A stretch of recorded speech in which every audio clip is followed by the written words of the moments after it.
If you're struggling with persistent foot pain and you're looking for a quick fix, this video isn't for you. But if you're ready to commit to the long game and take back control of your foot health, here's how to get started. First, get educated on your condition. While a specific diagnosis isn't always necessary, having a solid understanding of the potential contributing factors and a realistic plan to address the factors that you can control is a critical first step. Next up, manage your mindset. Do you see this pain as your friend creating an opportunity for learning and growth? Or do you see the pain as the villain and yourself as the victim, being beaten and bullied for no reason? This can be a very challenging perspective shift, but is absolutely critical for your success. Thirdly, focus on function. While it is natural to just want to get rid of the pain, having this as your sole focus tends to take you down the path of passive and disempowering treatments, which band-aid the issue and kick the can down the road.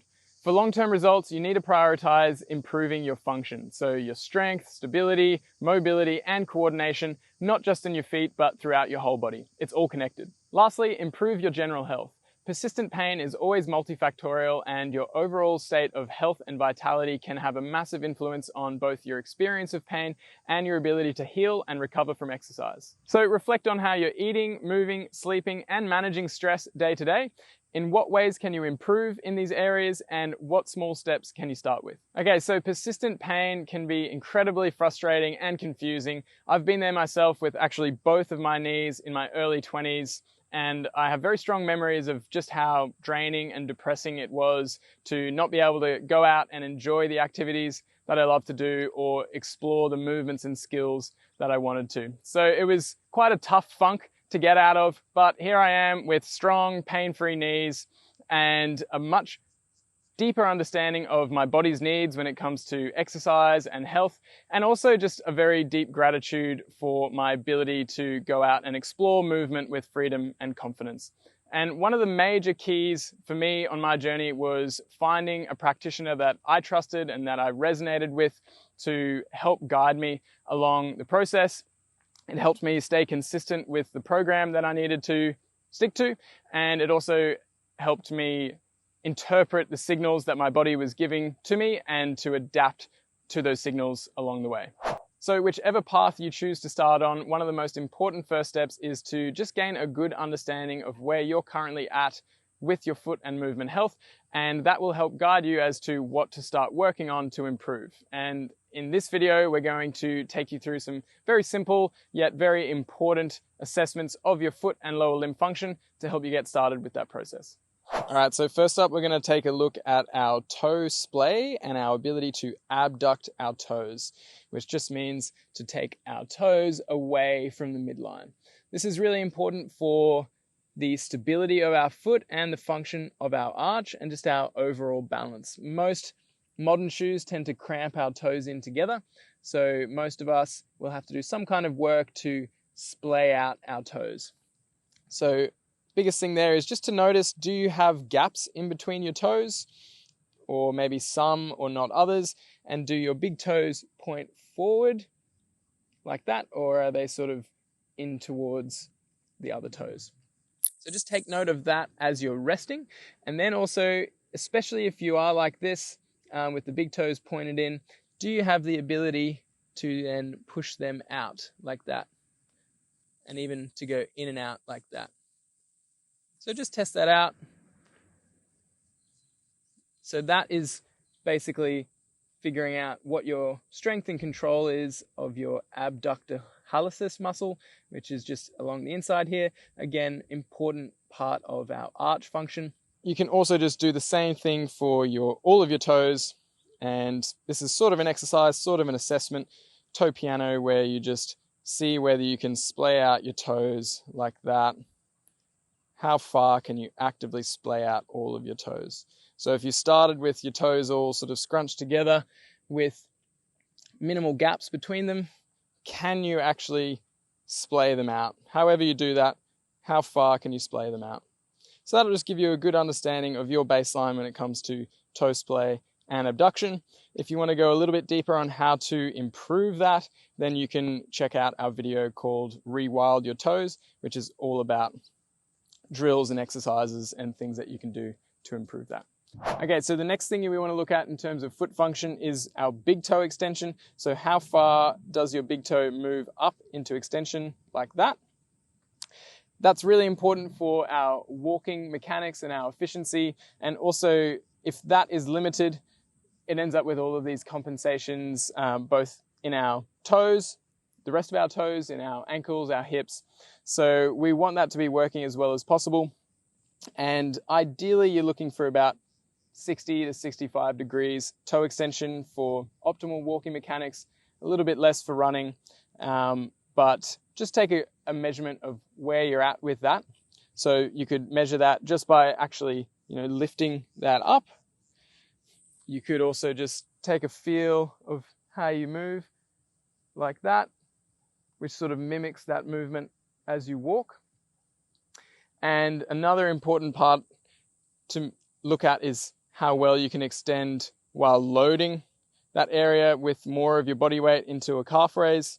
You might want to do this with a wall or a stick for balance, but test out all of those, feel how your toes feel throughout all of that, and just take note. If you want more tips on how to improve that, if it is feeling a bit stiff or painful for that matter, then check out our full video on big toe extension. Okay, next up we want to look at our pronation and supination, which is just this flattening movement of the foot. That's pronation. And supination is the sort of lifting of the foot. So that is a natural way that we move across the ground as we absorb force, or the pronation helps us absorb force from the ground, and the supination then turns our foot into a rigid lever to push off. So that big toe extension is part of forming that supination. That's why that's important. But another big part of getting enough pronation, supination, and the ability to move between the two is our midfoot mobility and our midfoot control. So one thing you can do to assess that is just rotating your hips, your whole body up at your hips to the side, and rotating in the opposite direction. So as you rotate like that, you should see one side flatten down, one side lift up. Try and keep the ball of your big toe on the ground at all times. And if you're finding that you don't flatten very well or you don't lift very well on either side, then that may be a sign that your midfoot mobility needs some work, and you can refer to our video on midfoot mobility for all of our best tips on how to work on that. Okay, so next thing we want to check in with is our single leg balance and stability. This is obviously very important for things like walking and running, where we're spending a lot of time on one leg, but it's also just a really good indicator of our foot function, our hip function, and how our feet and hips are working together and talking with the rest of our body. So very simple, or the most simple assessment is literally just standing on one leg, timing to see how long you can go. You really want to be getting at least 10 seconds on one leg.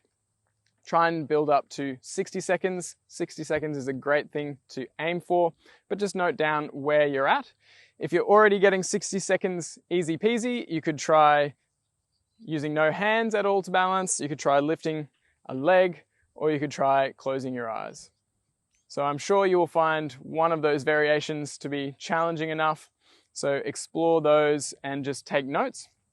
And another way to challenge and test your balance dynamically is with what we call a compass reach. So it's standing on one leg, using the free leg to reach as far forward as you can in one direction, as far out to the side. So that's north, east, as far back as you can to south, and then west around the back like that. And then you would compare to the other side, and you can just take note of any restrictions or any directions that you felt were wobbly or unstable. So if you were struggling on one leg and you want some tips on how to regress the challenge and train at your level, or if one leg was really easy and you want ways to progress the challenge, just make sure you check out our full tutorial on balance training. All right, so another thing we like to check in with our foot function is just the springiness, because the plantar fascia and the Achilles tendon and all of that connective tissue throughout our legs should really act like springs, especially when we're walking, running, and jumping. So just start by checking in with, can you bounce nice and easily? Not necessarily slamming the ground or trying not to slam the ground with your heels, but just lightly bouncing up and down like that. And then seeing if you can start to actually hop off the ground a little bit. And a really good indicator is whether you can keep your knees straight while you bounce, really just using your foot and ankles. So it's really just a feeling thing. You'll know if you're bouncing well, you'll feel light on your feet and you'll feel springy. But if you want tips on how to train that springiness, then you can check out our full tutorial on building your springs. Another great indicator of our overall lower limb health and function is just the humble squat. So squatting down, feet can be about hip width, shoulder width rather. Squatting down as far as you can. Try and keep your chest as tall as possible. Just note how far can you squat down? How comfortable do you feel in your deepest squat? How balanced do you feel? Take note of any symptoms, any stiffness or aches and pains. And you may even want to video yourself as well to just get a really good visual picture of how your squat looks. So that's just your classic deep squat. And then another great one to assess is a split squat. You may also recognize this just as a lunge. Either way, you're getting some toe extension through this, you're getting hip extension. And you just want to see, again, how far can you come down? How comfortable do you feel? How upright can you be? How balanced do you feel down there? And again, great one to video and to track over time. And if you want more tips on how to improve your squat and a bunch of different other squat variations, you can check out our full squat tutorial. And last really important assessment that we'll go through today is just your relationship with the ground. So your ability to get down and up off the ground, and also how comfortable you are sort of sitting and resting down on the ground. So this is called a sit and rise test. You don't necessarily have to do it with your legs crossed, but it's a test that's been researched about your overall movement health and how that affects your mortality. So it's quite an interesting test. Basically, can you get all the way down sitting and all the way back up without losing your balance, without touching down on the ground with either hand, and so on. The better or the worse you do at that test, rather, technically the more chance you have of dying from any cause. Don't let that stress you out. It's just a really good indicator of how much movement you've done in your life, and also is a really good indicator of falls risk. So that's a good first test.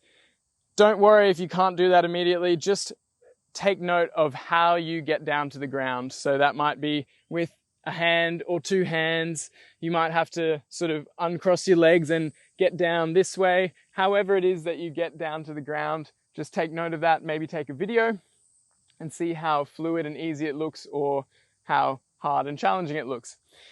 Just a really good thing to assess and check in with regularly. Now, once you are down on the ground, you can try some ground resting positions and again see how comfortable you are. So this is just a standard ground kneeling position.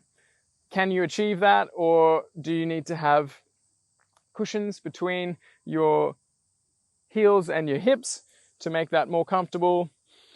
Can you kneel with toes up? Can you sit on the ground either cross-legged or with one leg out like that, one leg in, sort of a side bent sit? Can you do it on the other side? So just take note of these kinds of sitting positions and just how comfortable you feel sitting on the ground. That's a great indicator of hip mobility.